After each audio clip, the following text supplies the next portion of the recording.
अस्सलाम वालेकुम दोस्तों, आप देख रहे हैं हैदर ग्राफिक डिज़ाइनिंग।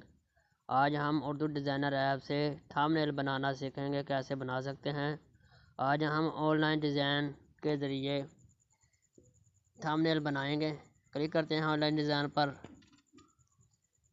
और इधर हम एक थंबनेल सेलेक्ट करेंगे, सर्च करेंगे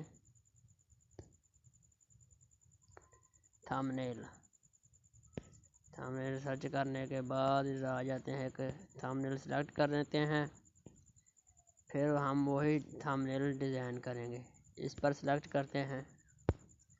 ये थंबनेल हमने चूज़ कर लिया और इसके आने के बाद इधर हम अपनी तस्वीर रिप्लेस कर देंगे। इसका शेयर इस तरफ कर लेते हैं, थोड़ी सी बड़ी करेंगे,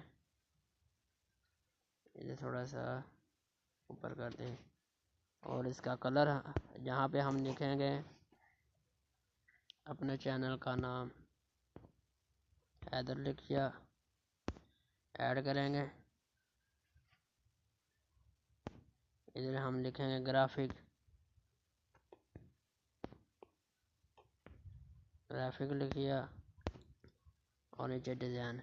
ये चंद मिनटों में हमारा एक ऑनलाइन डिज़ाइन के साथ खूबसूरत थंबनेल बनकर तैयार हो गया। मज़ीद ऐसी वीडियो देखने के लिए हमारे चैनल को सब्सक्राइब, वीडियो को लाइक और शेयर ज़रूर करें।